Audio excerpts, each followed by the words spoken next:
नमस्कार, मी मधुरिमा. आजच्या सेशनमध्ये आपणा सर्वांचे स्वागत. जसे की आपण बघत हो काही MCQची सिरीज, त्यामध्ये आज जो टॉपिक बघणार आहोत तो आहे इम्युनॉलॉजीचा टॉपिक. सो इम्युनॉलॉजीवरती कुठले मोस्ट प्रोबेबल क्वेश्चन्स आहेत ते आपण बघणार आहोत वन बाय वन. ठीक आहे, सर्वप्रथम बघूयात की यावरती काय क्वेश्चन विचारला गेलेला आहे. ठीक आहे, so first question is, on the surface of the macrophages which kind of the MHC molecules are present? So options आहेत class 1 MHC molecules, second option आहे class 2 MHC molecule, third one is the both class 1 and class 2 and fourth option is the none of them. So कुठला आहे, काय विचारले, macrophages विचारले. Macrophages जे आहे तुम्हाला माहिती आहे त्यांच्याकडे काय प्रॉपर्टी आहे, तर एनगल्फमेंट करू शकतात कुठल्याही फॉरेन मटेरियलला. लेट्स कन्सिडर की मी इथे असं कन्सिडर केलं की this is what, this is the macrophages. So हा मॅक्रोफाजेस काय करणार आहेत, तर ह्याच्यावरती पर्टिक्युलर टाईपचे काही प्रोटीन्स आहेत ज्याला आपण म्हणतो MHC प्रोटीन. ठीक आहे, सो हे जे MHC प्रोटीन आहे ते काय करणार आहेत, तर पर्टिक्युलर पेप्टाइड जो काही दुसरी सेल घेऊन येणार आहे तो इथे काय होणार आहे, अटॅच होणार आहे आणि मग त्यांची काय केले जाणार आहे, एंगल्फमेंट त्या पर्टिक्युलर पेप्टाइडशी केल्या जाणार आहे. ठीक आहे, सो त्यासाठी काय फंक्शन होतं, दिस इज द फंक्शन ऑफ बॅक्टेरियोफॅज. मग आता त्यांनी विचारलं काय की हा जो काही प्रोटीन प्रेझेंट आहे सरफेसवरती, ह्या मॅक्रोफॅजेसच्या सरफेसवरती जो काही प्रोटीन प्रेझेंट आहे तो MHC1 आहे की MHC2 आहे, हा क्वेश्चन त्यांनी विचारलेला आहे. सो मॅक्रोफॅजेसवरती जे आहेत ते दोन्ही पण MHC1 आणि MHC2 दोन्ही पण मॉलिक्युल्स प्रेझेंट असणार आहेत. मग आता तुम्ही म्हणणार की ह्याचं फंक्शन काय आहे, MHC1चं फंक्शन काय आणि MHC2चं फंक्शन काय आहे. सो MHC1 जे आहेत, जेवढे काही इंडोजिनियस अँटीजेन्स असतील, कुठले एंडोजिनस अँटीजेन जे काही आहे त्यांचं एंगल्फमेंट कोण करतं, MHC1. आणि जेवढे एक्झोजिनियस म्हणजे बाहेरून जे आलेले आहेत ते सगळे कोण एंगल्फमेंट करतं और कोण कॅप्चर करतं, दॅट इज द MHC2. ठीक आहे, आणि हे एंडोजिनियस जर असतील तर MHC1, एक्झोजिनियस असतील तर MHC2. ठीक आहे, हे लक्षात ठेवू शकता. So the correct option for this is that is the both class 1 and 2 molecule. Next question आपण बघूयात. Identify the set of secondary lymphoid organs from the following.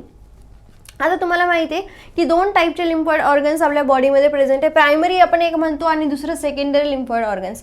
Primary म्हणजे एक्झॅक्टली जिथून सेल फॉर्मेशन होते त्याला आपण प्रायमरी म्हणतो.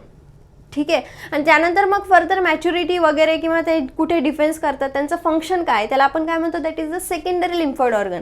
म्हणजेच primary sale फॉर्मेशनचा organ असणार आहे, सेकंडरी जिथे एक्झॅक्टली डिफेन्स केलं जातं त्याला आपण सेकंडरी म्हणतो, किंवा जिथे सेलचं मॅच्युरेशन केलं जातं त्याला आपण काय म्हणतो, that is the secondary lymphoid organ. आता खालीलपैकी कोणता सेट आपण म्हणू शकतो की हा सेकंडरी लिम्फॉइड ऑर्गनचा आहे. ऑप्शन 1 बघा, bone marrow and lymph node. Second option, spleen and bone marrow. Then bone marrow and thymus gland. And then spleen and lymph node. आता आपल्याला हे माहिती असलं पाहिजे की बोन मॅरो जे आहे तिथे सगळ्या इम्युन सेल्स जे आहेत ते सगळ्या फॉर्मेशन कुठे होते, बोन मॅरोमध्ये. ठीक आहे, फर्दर मॅच्युरेशन डिफरंट असू शकतं. म्हणजेच एक कन्सिडर करूयात की टी सेल आहे, टी सेलचं फॉर्मेशन कुठे झाले, बोन मॅरोमध्ये. म्हणजे बोन मॅरो काय झालेला आहे, प्रायमरी लिम्फॉइड ऑर्गन. आणि मग ह्याचं फर्दर मॅच्युरेशन कुठे झालं, थायमसमध्ये टी सेलचं. म्हणून आपण त्या टी सेलला काय म्हणतो, टी सेल, बिकॉज त्याचं मॅच्युरेशन झालं आहे थायमसमध्ये.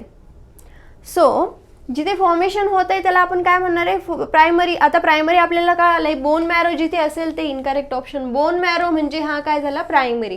म्हणजेच हे तिन्ही पण ऑप्शन इनकरेक्ट आहे. That means the most प्रोबॅबल correct option is what, that is the spleen and lymph node. Spleen आणि लिम्फ नोडमध्ये एक्झॅक्टली काय होतं, तर जिथे डिफेन्स केलं जातं, किंवा असं म्हणू शकतो की जिथे एक्झॅक्टली त्यांचं फंक्शन कॅरीड आउट होतं सेल्सचं, जिथे एक्झॅक्टली सेल्स जे आहेत त्या पर्टिक्युलर अँटीजेनला किल करतात त्याला आपण म्हणतो, that is what, that is the secondary lymphoid organ. So the correct option is spleen and lymph node. Next question बघूयात. Which of the following is not the physiological barrier. खालीलपैकी कुठलं फिजिओलॉजिकल बॅरियर नाही आहे. Physiological barrier म्हणजे काय की आपल्या बॉडीमध्ये जे काही सिक्रिशन्स असतात त्याला आपण फिजिओलॉजिकल म्हणतोय, नॉट अ फिजिकल. फिजिओलॉजिकल म्हणजे बॉडीच्या आतमध्ये इंटरनली जे काही घडते त्याला आपण फिजिओलॉजिकल म्हणतोय. So which of the following is not the physiological. काय विचारलंय, नॉट द फिजिओलॉजिकल. ऑप्शन्स बघून घ्या पहिले. Acid in the stomach, tears from the eye, saliva in the mouth and mucus coating. So ह्याच्यामध्ये काय आहे तर सॉरी नेक्स्ट घेते पुन्हा एकदा. हां, तर ह्यामध्ये काय विचारलंय, not a physiological barrier. Not a physiological barrier म्हणजेच आता आपल्याला बघायचं आहे की हा जो आहे acid in the stomach. Acid in the stomach काय आहे, हा फिजिओलॉजिकल बॅरियर आहे. Tears from the eyes, tears from the eyes काय, हा एक फिजिओलॉजिकल बॅरियर आहे. आणि saliva in the mouth that is also the physiological barrier. मग हे बॅरियर कशासाठी आहे की पर्टिक्युलर टाईपचा अँटीजन येऊन अटॅक करू नाही, म्हणून हे बॅरियर्स आहे. मग हे कुठले बॅरियर्स आहेत, नेमके कोणत्या सिस्टीममध्ये येतात, तर हे येतात इनेट इम्युन सिस्टीममध्ये येत असतात. ठीक आहे, म्हणजेच प्रायमरी डिफेन्स कोण करतं, तर हे फिजिओलॉजिकल बॅरियर्स. मग ॲसिड इन द स्टमकमुळे काय होणार आहे की जे हार्मफुल बॅक्टेरिया ते सर्वाईव्ह करू शकत नाही, कारण की स्टमकची ॲसिडिटी खूप जास्त आहे. किंवा टीयर्स फ्रॉम द आईज. आता हे जे टीयर्स आहेत त्यामध्ये काही अँटीबॉडीज प्रेझेंट असणार आहेत आणि त्यामुळे काय होणार आहेत, तर त्यामुळे डिफेन्स करू शकणारे एखादा अँटीजन जरी आपल्या डोळ्यामध्ये असेल तरी पण त्याला डिफेन्स कोण करतं, टीयर्स जे आहेत आपल्या आईजमध्ये ते डिफेन्स करतात. किंवा सलायवा इन द माउथ, सलायव्यामध्ये काही एन्झाईम्स आहेत ते पण काय करणार आहेत, जे काही बाहेरून येणारे फॉरेन मटेरियल्स आहेत त्यांना डिफेन्स करण्याचं काम हे करणार आहेत. म्हणजे फिजिओलॉजिकलमध्ये काय येतील, हे 3. आणि म्युकस कोटिंग जी आहे that is not the physiological barrier, right. So that is not the physiological barrier. Next बघूयात. नेक्स्ट क्वेश्चन आहे, the first line of defence is the part of, first line of the defence is the part of adaptive immunity, innate immunity, active immunity and artificial immunity. आता first line of defence म्हणजे जेव्हा एखादा antigen आपल्या बॉडीवरती attack करतो, एखाद्या ह्युमनवरती attack करतो, सो द फर्स्ट जो रिस्पॉन्स असेल त्याला आपण काय म्हणतो, दॅट इज द इनेट रिस्पॉन्स. आणि ह्यालाच आपण काय म्हणतो, that is the first line of defence.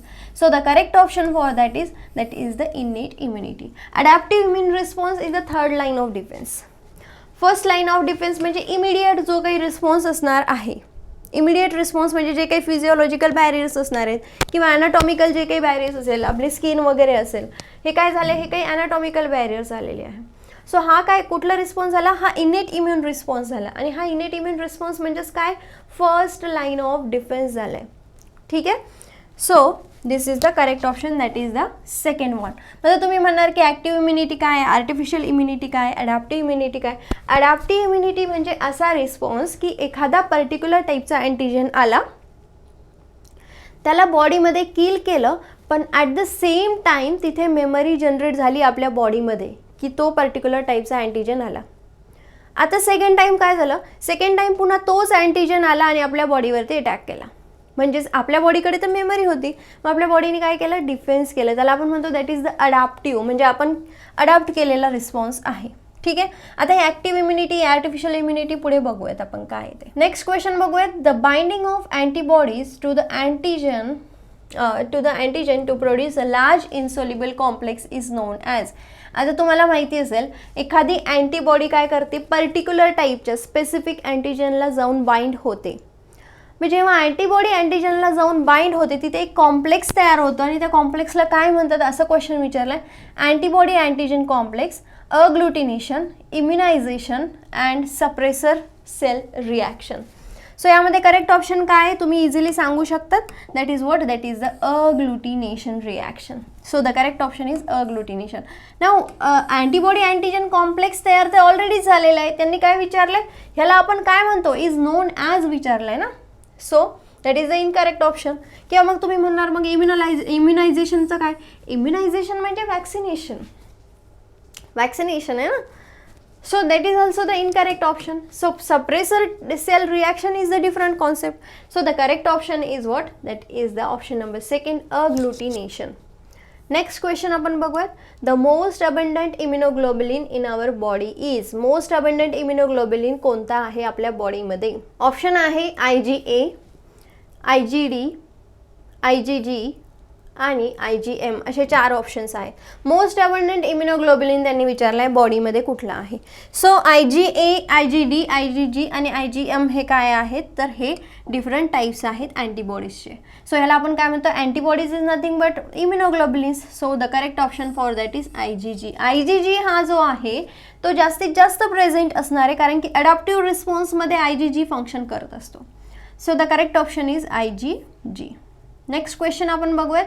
The formation of antibodies within our body is called. आपल्या बॉडीमध्येच काय होतं आहे, अँटीबॉडीज तयार होत आहेत, त्याला आपण काय म्हणतो.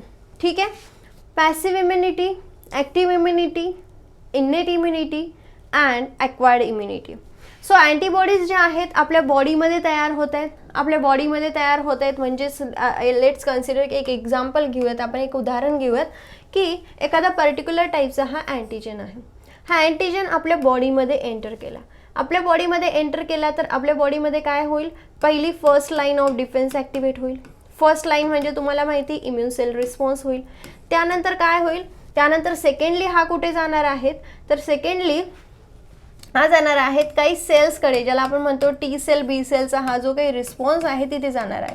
मग ते ह्या टी सेल बी सेल जे आहेत हा कशाच्या अंडर येतो, that is the adaptive response. मग आता ह्या सेल्सकडे काय झालंय, ह्या सेल्सकडे काय झाली, मेमरी. आणि बी सेल तुम्हाला माहिती आहे, बी सेल काय करते, अँटीबॉडी तयार करत असते. ठीक आहे, so formation of antibodies within our body is called. हा कोणता रिस्पॉन्स झाला, so the response is the active immunity. Active immunity झाली ना. ॲक्टिव्ह इम्युनिटी कशामुळे की इथे जनरेट झाला आहे रिस्पॉन्स. पॅसिव्ह असतं तर काय झालं असतं, पॅसिव्ह म्हणजे बाहेरच्या पर्टिक्युलर टाईपच्या अँटीबॉडीज मी घेतल्या आणि ह्युमनमध्ये टाकल्या. आता त्या अँटीबॉडीज आपोआप त्यांचं फंक्शन करत राहतील. पण इथे काय केलं आपण, हा अँटीजन टाकलाय, ह्या अँटीजनमुळे आपल्या अँटीबॉडीज जनरेट झाल्या, म्हणजे ही एक पर्टिक्युलर टाईपची ॲक्टिव्हिटी कॅरी आउट झाली आणि ॲक्टिव्हिटी तयार झाली आहे म्हणून आपण म्हणतो that is the active immunity. Right. Next question is histamine is secreted by. Options आहेत mast cell, fibroblast, chromatophores and macrophages. आता हिस्टामिन जो आहे तो पर्टिक्युलरली सिक्रीट केला जातो मास्ट सेल. मास्ट सेल जे आहेत ॲलर्जिक रिस्पॉन्समध्ये काम करत असतात. ठीक आहे, so the correct option for that is the mast sale.